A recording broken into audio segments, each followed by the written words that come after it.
Hello, here's another story ng aking buhay sa pagiging isang tambay. For today's video time, uwi naman tayo ng Cavite Day kasi alam mo na may parating na pinakamalaking surprise. Char! And uwi ako ng Cavite kasi kailangan ko kunin yung mga gamit ko doon. Nandoon lahat na ng gamit ko kahit minsan nag-stay ako ng TS Cruz o Las Piñas. O alam niyo na agad yung barangay sana ko. Oh my God! So fast forward nga, nasa biyahe na ako. Papunta na ako ng Cavite, SM 13.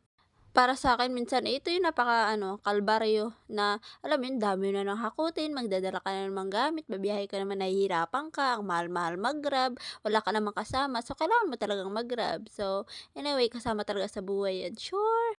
So, nandito na nga ako nakalapag na. Alam niyo ba, may story ako dito. Pag nandito ka sa Cavite, kapag tatawid ka, kailangan boat na kabilaan, naka-stop talaga. Bawal yun sa kabila, naka-andar, sa kabila, wala, yung ganun. So, kailangan talaga lahat sabay-sabay para pag stop yung dalawa, pwede na tumawid. Pag hindi, may huli. Okay, kung hindi ka taga Maynila, alam mo na, dire-diretso. Pero pag nandiyan ka sa Cavite, ewan ko kung lahat ng Cavite kung nasa Cavite ka, hindi puwedeng tumawid lang ng basta-basta. So eto na nga, nandito ako sa market nila or magkahiwalay yung market nila ng wet market and dry market. So ayan, ito yung way papunta dun sa sakayan ko ng tricycle papunta dun sa aming barangay. So bago nga pala ako nakarating dun sa may tricycle, may dinaanan muna ako dahil inutusan ako ng ate ko na bumili muna ng gulay dahil magugulay daw kami mamayang gabi. Yun daw yung ulamin namin. So, medyo naligo pa nga ako, hinanap ko muna sa loob saan ba banda yun ha? Kasi una ko kasi nakita wet market. So, diniretso ko na siya sa dulo, ayun do'n ko nakita ang dami palang gulay dito. Sa lahat ng palengke na nakita ko, ito yung pinakamaganda at kumpleto. Anyway, siguro maliit lang naman yung market namin sa barangay, pero okay lang yun. As long as mabili natin yung kailangan natin, 'di ba? That's okay. So ayun, pabalik na ako dun sa tricycle kasi kailangan ko ng madali may naghihintay sa'kin sa bahay at kailangan ko rin mag-impake. And then pagod na rin ako dahil sa biyahe. So eto na nga, namasahe na ako at umalis na ako. Sumakay agad ako ng tricycle dahil special lang din naman yung kinuha ko.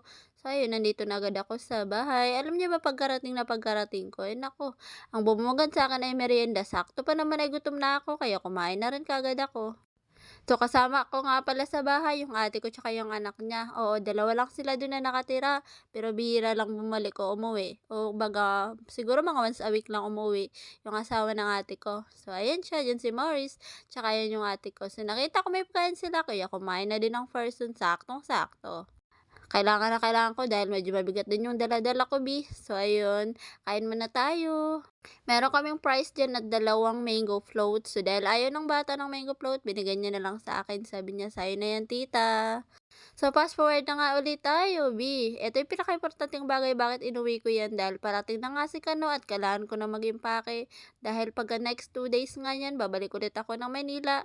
Dahil magche-check-in na naman ako. So, before nga pala yan, may kwento ako. Habang nasa biyahe ako, sabi ng nanay yung bata daw ay nadapa. So, ayun, nagkasugat. Tawang-tawa pa, pero yung totoo lang, ayaw niya talaga magpagamot. Sabi niya, ayoko mami. Nagagalit talaga siya. So, next after 2 days nga pala, dinugtong ko na rin yung video dito. Umuwi na agad kami pabalik sa Manila o sa Las Piñas. Tatlo kami magkasabay dahil may appointment yung ate ko tsaka yung kambal daw. Yung anak niya, ano ba naman yan?